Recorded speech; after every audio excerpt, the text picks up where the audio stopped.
You, John Fitzgerald Kennedy, do solemnly swear. I, John Fitzgerald Kennedy, do solemnly swear.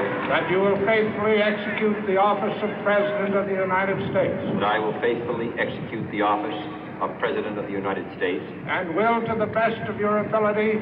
And will, to the best of my ability. Preserve, protect, and defend the Constitution of the United States. Preserve, protect, and defend the Constitution of the United States. So help you God. So help me God.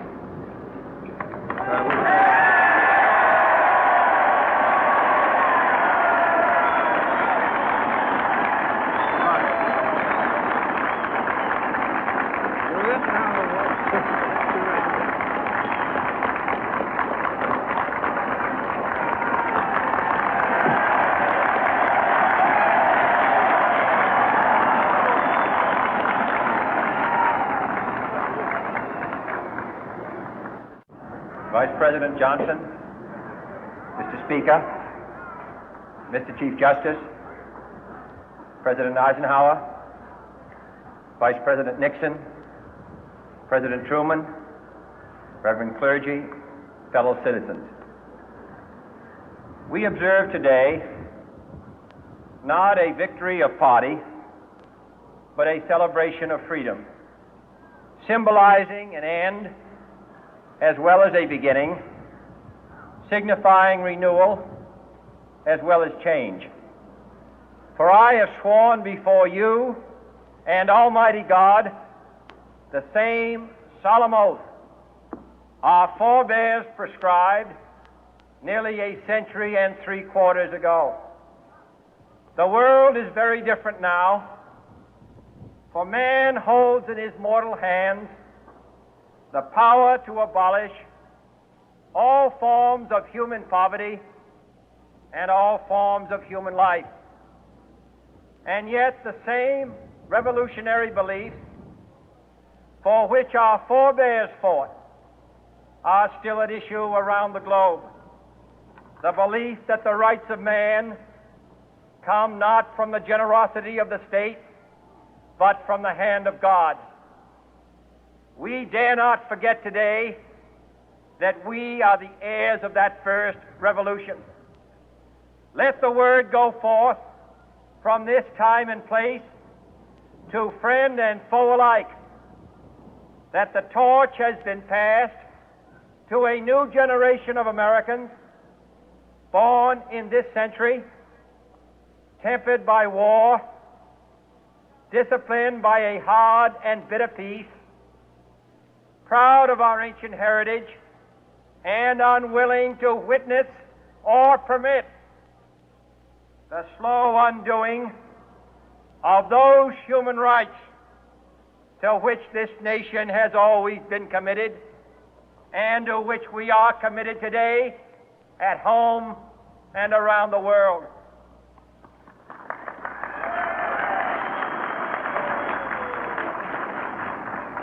Let every nation know, whether it wishes us well or ill, that we shall pay any price, bear any burden, meet any hardship, support any friend, oppose any foe to assure the survival and the success of liberty.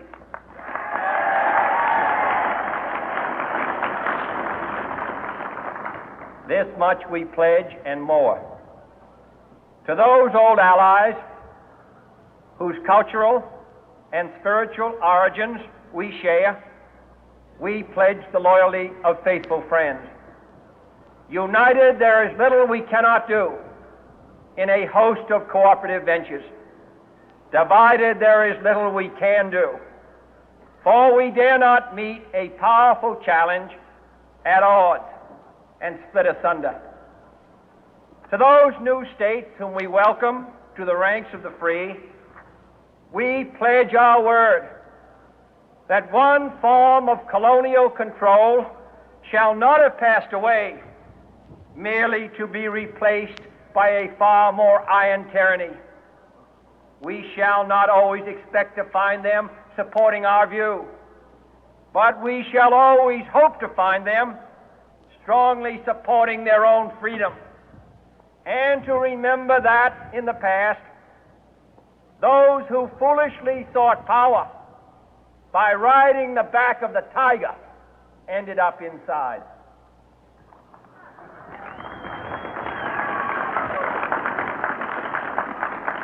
To those people in the huts and villages of half the globe struggling to break the bonds of mass misery, we pledge our best efforts to help them help themselves for whatever period is required, not because the communists may be doing it, not because we seek their votes, but because it is right.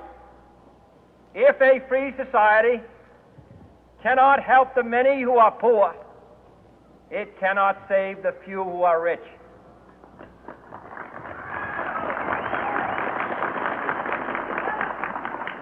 To our sister republics south of our border, we offer a special pledge to convert our good words into good deeds, in a new alliance for progress, to assist free men and free governments in casting off the chains of poverty.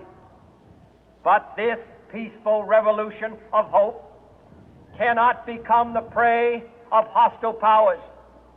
Let all our neighbors know that we shall join with them to oppose aggression or subversion anywhere in the Americas. And let every other power know that this hemisphere intends to remain the master of its own house.